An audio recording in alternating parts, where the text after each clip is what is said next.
Hi, I'm Jacob Pio. And I'm Andrew Smith. And you're watching another episode of Command Talk. Today's episode is going to be dealing with optical drives. Do we still need them? Yes. He says yes. I'm kind of on the fence about it, but let's try to figure this out together.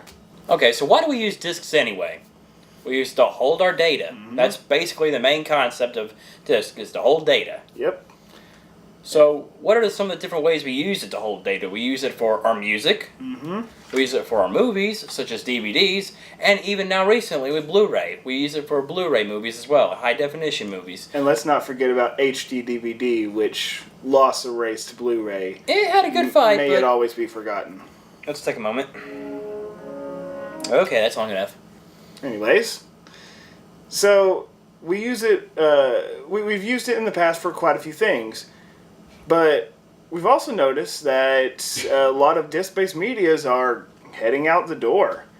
Why is that? Why are computer companies all of a sudden saying, "No, we don't need disk drives anymore"? Well, you got to think about. Let's go back just a little bit. Mid-2000s, you had things like Napster, and Apple saw this and they realized, hey, we could do a lot with this. So they had iTunes, and iTunes has the iTunes Store, which is a very, very vast library of songs from artists all over the world. And what you saw with these is that they were a great way to sell to a customer, and you didn't have to worry about any kind of shipping costs because you didn't have anything physical. It was all data that could just be streamed right over a wire. You didn't have to worry about things becoming scratched or anything like that, because you don't really scratch data necessarily unless you're scratching an actual disc, but there's no disc involved here. So you started to see that it honestly was a lot cheaper. And I actually remember there was a documentary I watched on Steve Jobs and how they were, he was first coming out with iTunes and stuff like that, and how he was going to all these different music people and stuff like that, different companies. And one of the things I thought was interesting is that he actually was at the conference, at the keynote, whenever they have all the people come in and show him the new Apple things. Well, he was actually saying to the people that the way people were getting their music, it was stealing.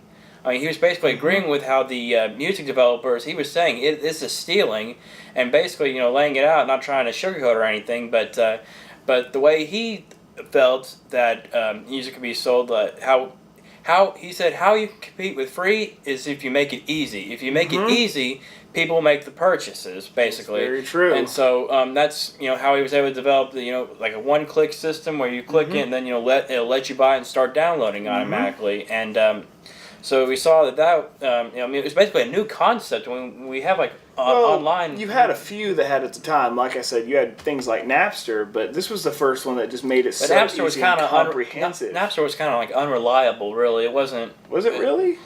From not.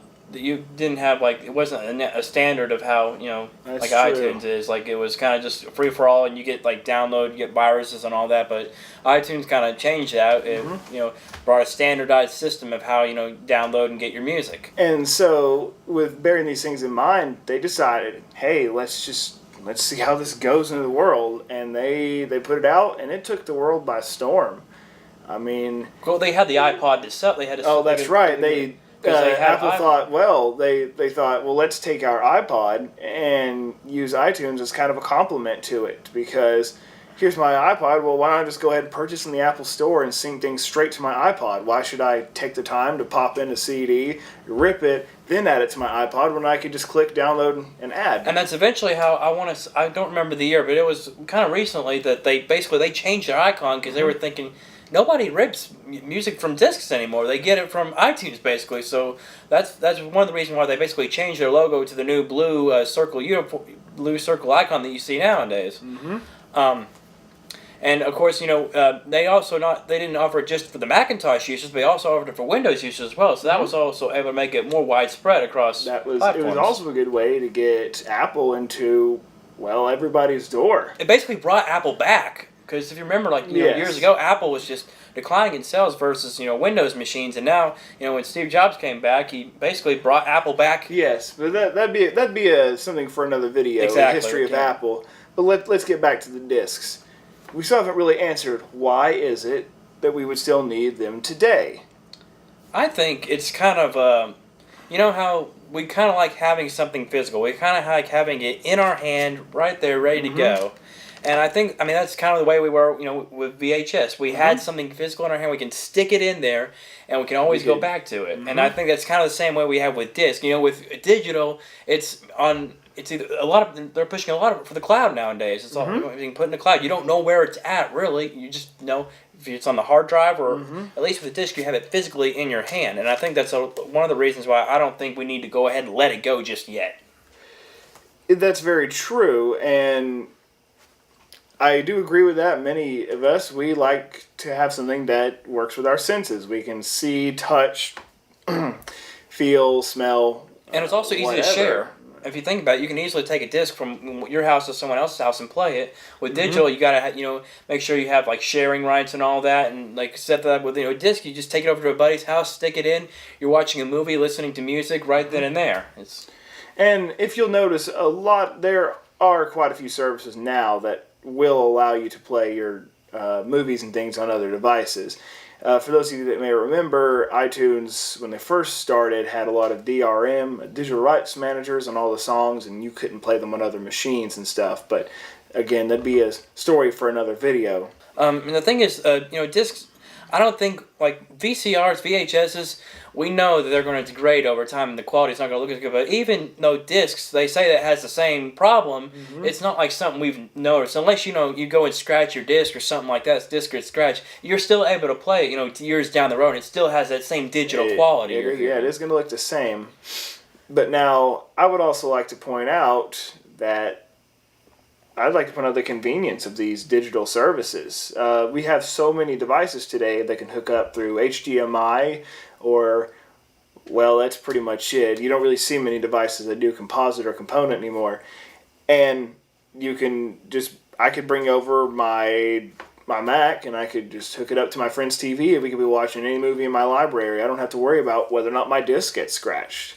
That's one thing to point out is that with digital media, it doesn't. You don't have to worry about scratches as to whether or not you could ever watch it again, because as long as there's a copy somewhere, you can still view it. And the note on the whole digital, you don't have to worry about resolution. I mean, as long as the computer, it'll eventually upgrade. We've got start standard def, now we go with HD, and now we're eventually going to be going 2K, 4K eventually. And the thing with digital is they can always replace that file. With a disc, you got to go out and buy it again. Of course, copy. That's one of the things. That's the plus side of going digital. You're going to have the current latest video resolution or audio quality. Compared to if you went out and bought it years ago. Because if you bought it years ago, they're going to make you buy it again if you want it in a newer and a higher quality as compared to what digital will bring.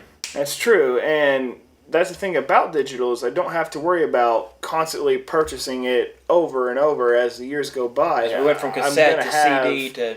I'm going to have digital copy. You don't really break away from digital. The most they could do is phase out a certain video format, and things like that are extremely rare.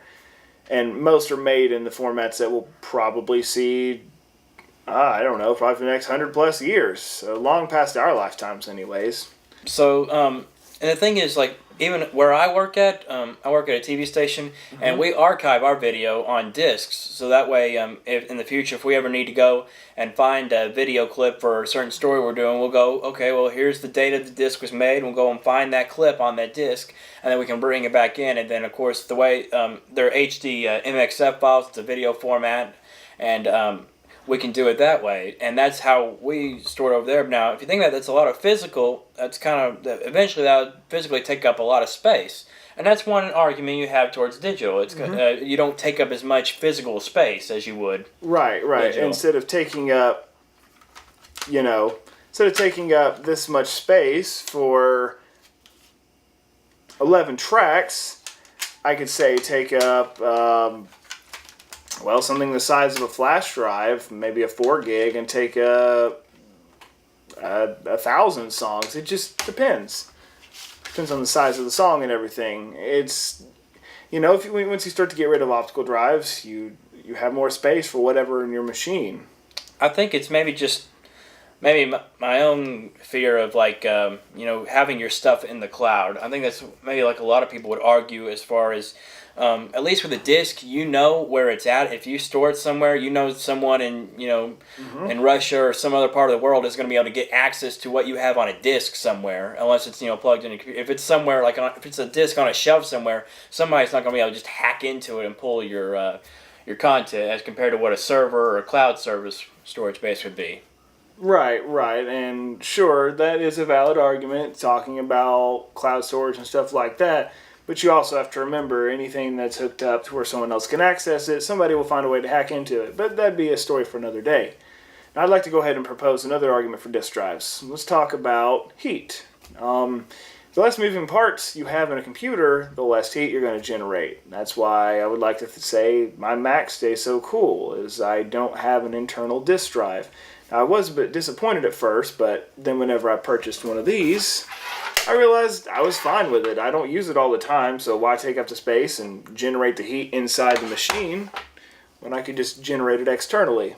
And this is also something for another day too. But now you're starting to see a lot of companies that make software, make it available digitally. I know Adobe and Avid; these companies make video editing software, and they're starting to make it where it's subscription based. And that's again is no longer on any kind of optical media. And that again is something for another day. But you're starting to see that even though they've gotten rid of disk drives, but they've not left us stranded. If you get what I'm saying here, the company's not left us stranded. They've left us other ways that are just as easy of getting our content. Of course, we just have up here like disk drives and stuff like that, and movies. So what is it that?